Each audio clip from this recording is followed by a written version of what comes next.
नियम है कि अध्यक्ष के स्मरण से ही कार्य प्रारंभ होता है। इग्नू के विश्व के सबसे बड़े मुक्त विश्वविद्यालय इग्नू के कुलपति आदरणीय आचार्य रविंद्र कुमार जी आज वो ऐसे फुल फॉर्म में बोल रहे थे कि लग रहा था कि वही पूरा भाषण दे दे और हम सुनते रहे। जिनके स्नेह और आग्रह के कारण आज यह कार्यक्रम यहाँ पर संपन्न हो रहा है। डॉक्टर गीता सिंह जी, यहाँ उपस्थित अन्य विद्वज्जन और भारत माता के प्यारे सपूतों, बहनों और भाइयों, भारतीय संस्कृति का वैश्विक अवदान इस विषय पर चर्चा करते समय कुछ संदर्भों को स्पष्ट कर लेना आवश्यक है। भारत में भारतीय शब्द का प्रयोग 3-4 प्रकार से होता है। जब हम भारतीय कह रहे हैं तो क्या हम भौगोलिक रूप से भारत की बात कर रहे हैं? और यदि भौगोलिक रूप से हम भारत की बात कर रहे हैं तो हम किस भारतवर्ष की बात कर रहे हैं जिसका मानचित्र, नक्शा, मैप आजकल हम देखते हैं उसकी, या उस भारतवर्ष की जिस भारतवर्ष को कुछ लोग अखंड भारत के रूप में अपने मन में स्मरण रखते हैं। स्वामी विवेकानंद के दिग्विजय की बहुत सारी चर्चा यहाँ पर हुई। वह दिग्विजय करके जब स्वामी विवेकानंद वापस लौटे थे तो उनका पहला भाषण कोलंबो में हुआ था और कोलंबो की जनता ने स्वामी विवेकानंद का स्वागत हम भारतवासी के रूप में किया था। 1897 की ये बात है, 1897 की बात है, और उस समय कोलंबो भारत का हिस्सा था। इसलिए भौगोलिक भारत की बात कर रहे हैं तो किस भारत की बात कर रहे हैं? यदि राजनीतिक रूप से भारत की बात कर रहे हैं तो 26 जनवरी 1950 को जिस संविधान को हमने स्वीकार किया इसलिए कह रहा हूं कि वो संविधान के पहले शब्द ये है कि हम भारतवासी अपने आप को यह संविधान प्रदान करते हैं। इसलिए हम भारतवासियों ने स्वतः प्रेरणा से उस संविधान को स्वीकार किया। उस संविधान में जिस भारत भूमि का भारत के रूप में, तो उसको आज की भाषा में कहा जाए तो पॉलिटिकल भारत की बात करें, राजनीतिक रूप से एक राज्य के रूप में भारत सार्वभौम राष्ट्र के रूप में अपने आप को प्रतिष्ठित कर रहा है, उस भारत की बात करें तो उसका एक बहुत बड़ा हिस्सा आज हमारे कब्जे में नहीं है, जिस भी कारण से हो। जम्मू और कश्मीर का बहुत बड़ा हिस्सा पाकिस्तान ने कब्जे में कर रखा है, गुलाम है। अभी तक हम उसको स्वतंत्र नहीं कर पाए। इस देश के सर्वोच्च पंचायत में, लोकसभा में, राज्यसभा में बार बार उसके ऊपर ये बात हुई कि जम्मू कश्मीर भारत का अविभाज्य अंग है। आज हम अपने भारत में उसको नक्शे में दिखाते, गूगल के ऊपर दावा करते हैं। यदि वो नहीं दिखाता है तो उसके ऊपर सुप्रीम कोर्ट कहता है कि आपको भारत में काम नहीं करने दिया जाएगा यदि आप उसको भारत का हिस्सा नहीं बताओगे। लेकिन वह गिलगित बाल्टिस्तान आज हमारे पास में नहीं है। अक्साई चीन का बहुत बड़ा हिस्सा पाकिस्तान ने दहेज में चीन को दे दिया। तो किस भारत की बात कर रहे हैं? भौगोलिक रूप से कर रहे हैं या सार्वभौम राजनीतिक रूप से कर रहे हैं तो उस भारत की बात कर रहे हैं?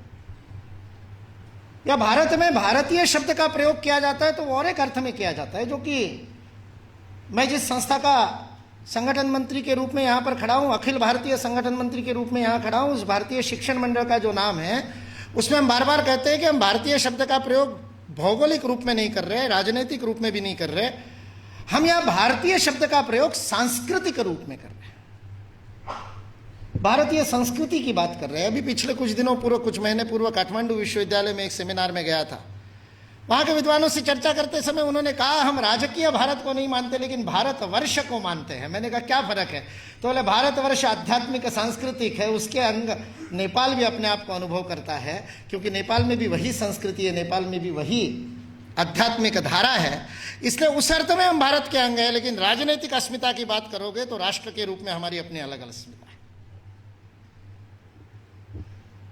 भंडार नायके जी ने, जो सीमाओं भंडार नायके के पिताजी थे, उन भंडार नायके जी ने पंडित जवाहरलाल नेहरू को पत्र लिखा था कि जिस प्रकार यूनाइटेड स्टेट्स ऑफ अमेरिका है उस प्रकार से आप यूनाइटेड स्टेट्स ऑफ, मैं भारत कहता हूं, उन्होंने भारत शब्द नहीं प्रयोग किया था, उन्होंने वह अंग्रेजों की दी हुई गाली को प्रयोग किया था जिसको हम अपने देश के नाम के रूप में आज भी प्रयोग करते हैं। हाँ, नहीं, कुछ लोग दुखी होंगे, अंग्रेज भक्त तो दुखी होंगे ही जब ये बात कही जाएगी। लेकिन मैं भारत को भारत ही कहता हूं, चाहे जिस भाषा में बोले। और जब भारत बोध उस अंतर्राष्ट्रीय संगोष्ठी का उद्घाटन हुआ था तो हमने सारे वक्ताओं से अनुरोध किया था और उस समय के राष्ट्रपति प्रणब मुखर्जी ने उद्घाटन करते समय 20 मिनट के अंग्रेजी भाषण में पूरे समय भारत ही शब्द का प्रयोग किया था गर्व के साथ। तो भंडार नायके ने पत्र लिखा, यूनाइटेड स्टेट ऑफ भारत बना दिया जाए और उसके बाद में हम भारत का अंग के रूप में, उन्होंने कहा था नेपाल श्रीलंका जैसे देश तो तुरंत आ जाएंगे और बाकी देश भी धीरे धीरे करके, पाकिस्तान नहीं माना तो छोड़ देना, बाकी सब तो आ ही जाएंगे और यह फिर एक बार सांस्कृतिक भारत भारत के रूप में प्रसिद्ध होगा। पता नहीं हमारे देश के उस समय के कर्णधार ने किस कारण से उस पत्र के ऊपर ना उत्तर दिया ना उसके ऊपर कोई काम किया। इसमें सार्क की स्थापना हुई तब ऐसा लगा कि भंडार नायके जी का स्वप्न कुछ साकार हो रहा है। इसलिए भारत का सांस्कृतिक रूप से, चूंकि सांस्कृतिक अवदान की बात कर रहे हैं तो मैं जब भारतीय शब्द का प्रयोग करूंगा तो सांस्कृतिक रूप से ही बात करूंगा। इसलिए सांस्कृतिक भारत का विश्व को अवदान, इस रूप में इस विषय को आपके सामने रखना मैं स्पष्ट करूंगा। इसलिए वैश्विक शब्द भी यदि उसी अर्थ में लिया जाए तो केवल बाहर जाकर के क्या अवदान दिया इसकी बात नहीं है। हम हमारे सांस्कृतिक जिन सिद्धांतों को यहां भी प्रतिपादित कर रहे हैं उसका संदर्भ सदैव वैश्विक ही रहा है, आज भी वैश्विक ही है। आज भी इस देश के मंदिरों में शाम की या सुबह की आरती के बाद में जो बोले जाते हैं, नारे लगाए जाते हैं, जो मंत्र बोले जाते हैं, वो केवल और केवल इस आध्यात्मिक विचारधारा को या इस संप्रदाय मत को मानने वाले के लिए नहीं होते कि जो हिंदू है वही केवल इस बात को माने। हमारी वैश्विक प्रार्थना है सर्वे भवन्तु सुखिनः। विश्व की संभवतः एकमात्र संस्कृति होगी जो ये प्रार्थना करती है। हम ये नहीं कहते कि सर्वे हिंदू भवन्तु सुखिनः, नहीं कहा हमने। हिंदू प्रार्थना है लेकिन प्रार्थना क्या है? सर्वे भवन्तु सुखिनः। हमने ये भी नहीं कहा सर्वे भारतीय भवन्तु सुखिनः। आप देखिए वैश्विकता, ये तो छोड़िए, हमने केवल सर्वे मानवा भवन्तु सुखिनः भी नहीं कहा। हमारी प्रार्थना तो समस्त सृष्टि के लिए है। चर अचर जड़ चेतन स्थावर जंगम सभी प्रकार के भेदों से परे जाकर के जो कुछ भी अस्तित्व में है सबके सुख की कामना करने वाली, और केवल कामना नहीं उसके लिए काम करने वाली संस्कृति के हम अंग हैं। यदि इस बात का गौरव ना हो तो ऐसे वैचारिक भिखारियों से क्या बात की जाए। आपः शांति, ओषधय शांति, वनस्पतय शांति, सर्वगुम शांति, शांतिरेव शांति की प्रार्थना की जाती है।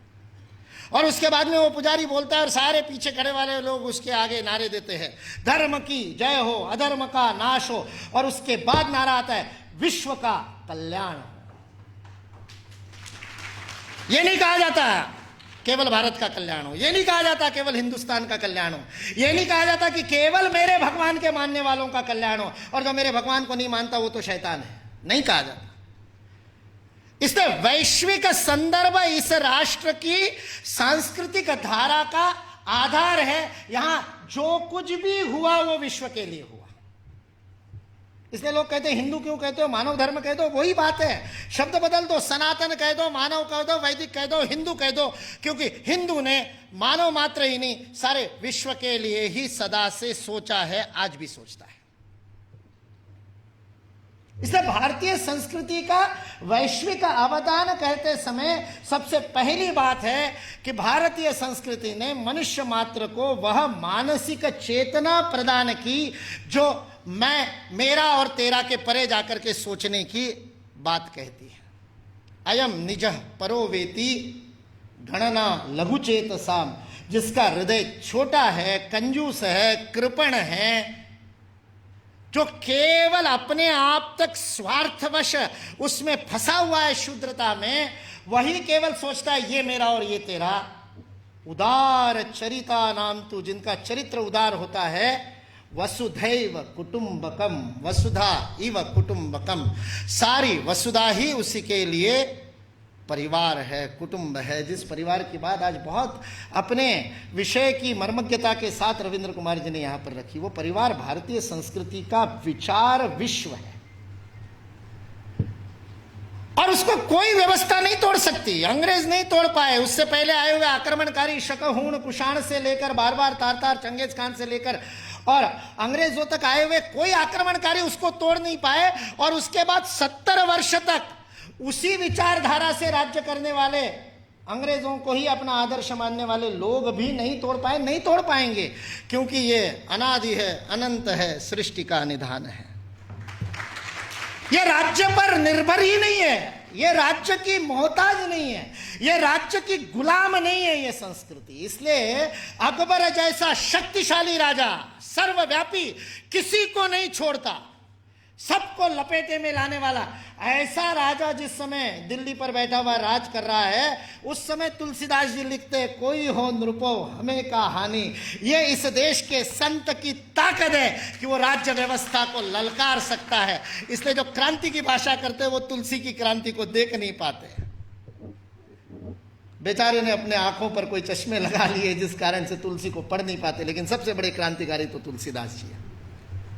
राज्य के लिए कुछ नहीं। और आज भी कोई भी राजा राज्य करे, कोई भी व्यवस्था राज्य करे, उससे फर्क नहीं पड़ता।